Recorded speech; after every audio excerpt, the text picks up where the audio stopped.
आदत होती है कि वो हर चीज़ में कंप्लेन करता है। उसको थोड़ा सा भी सुख कम मिल जाए तो भगवान से बोलता है कि भगवान तूने कुछ भी नहीं दिया। मैं इतना चाहता था सुख, परंतु तूने इतना सा दिया। मुझे चीज़ें चाहिए, मुझे धन चाहिए, मकान चाहिए, हर चीज़ परफेक्ट चाहिए। परंतु यदि देखा जाए तो व्यक्ति चाहता तो बहुत कुछ है, परंतु कर्म वैसे नहीं करता।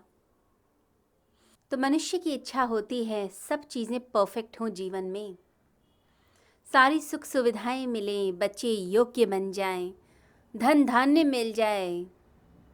इस सारी धरती पर जो सुख हैं, सुविधाएं हैं, सब हमें प्राप्त हों। परंतु ऐसा क्यों होता है कि जो चाहा कई बार वह प्राप्त नहीं हो पाता। हमारे बच्चे हमारी बात नहीं मानते हैं, वो अपनी मर्जी चलाने लगते हैं। जितना धन चाहते हैं उतना धन नहीं मिलता, जितना सम्मान चाहते हैं उतना सम्मान नहीं मिल पाता। कभी कभी किसी का भला करते हैं तो वो बुरा करने लग जाता है। तो मनुष्य के मन में प्रश्न आता है, ऐसा क्यों?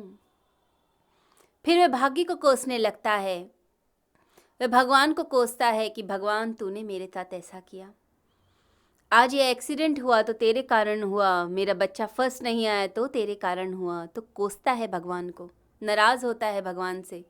फिर कहता है कि इस संसार में तो न्याय ही नहीं है। ये सामने की पिक्चर तो दिखती है हमें, परंतु पीछे क्या हुआ उसके बारे में कोई नहीं जानना चाहता। हमारे कर्म कैसे हैं, हमने पिछले जन्मों में क्या कर्म किए, वो हम जानना नहीं चाहते। कुछ तो ऐसा किया होगा पिछले जन्मों में जिसके कारण आज जिंदगी में दुख है, जिंदगी में कांटे हैं।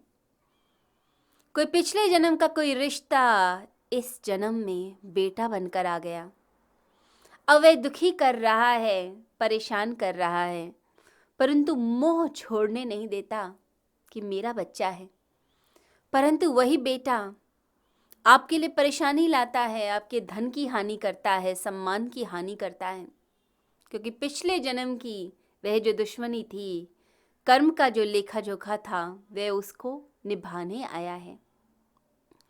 आपके पिछले जन्मों के जो कर्म है उन्हीं का फल इस जन्म में आप देखते हैं। इसीलिए कई बार जब बच्चा पैदा होता है तो पैदा होते ही कई बार उसे देखा जाता है कि कोई ऐसी बीमारी है, जो बीमारी जिसका इलाज ही नहीं, या बच्चे की आयु बहुत छोटी है, या हृदय में छेद है, हार्ट में होल है। तो लगता है भगवान ये कैसा न्याय तुम्हारा, सभी के बच्चे स्वस्थ होते हैं, मेरे बच्चे के साथ ऐसा क्यों? परंतु कर्म के खेल को कोई भी नहीं देखता।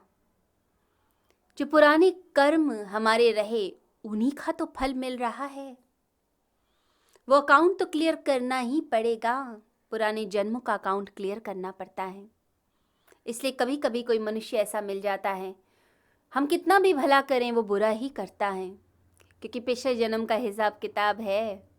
इसलिए इस जन्म में उसकी सोच ही ऐसी है कि हमेशा बुरा ही करेगा, आपके लिए बुरा ही सोचेगा। आप कुछ भी कर लें, उसके मन का बैर नहीं जाता, उसके अंदर की दुश्मनी नहीं जाती। वो दुश्मनी निकालता ही निकालता है आपके साथ। अब जो पुराने कर्म हो गए उन्हें तो बदला नहीं जा सकता, उन्हें तो प्रारब्ध कहा जाता है, वो तो भोग कर ही खत्म होगा। परंतु मनुष्य को क्या करना चाहिए? मनुष्य को आगे की जो कर्म हैं वो अच्छे करने चाहिए। अच्छे प्यारे कर्म कीजिए, पुण्य कीजिए। यदि आप पुरानी बातों से निराश होकर आगे की आशा भी छोड़ देंगे, जीवन नहीं जिएंगे, कर्म नहीं करेंगे, तो वह जीवन भी बर्बाद हो जाएगा।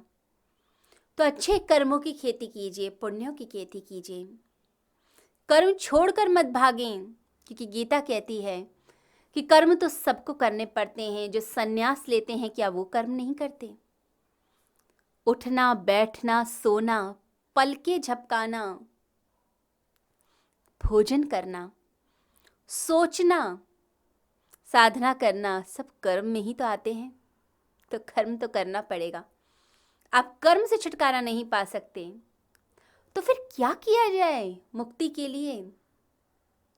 देखिए, कर्म तो नहीं छूट सकते, परंतु कर्म फल की इच्छा का त्याग हो सकता है।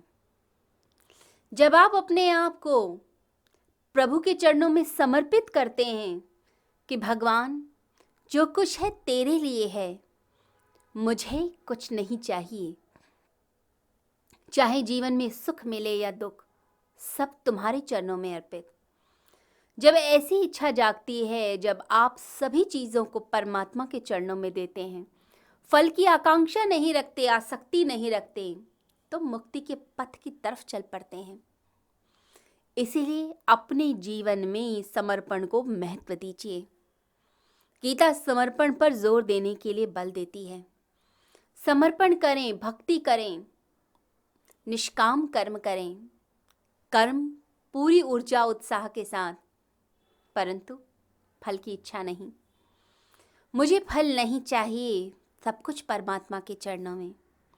जैसे बच्चे गेम खेल रहे हों, बिल्कुल ऐसे ही कर्म को कीजिए, बिना सोचे हुए कि जीतेंगे या हारेंगे।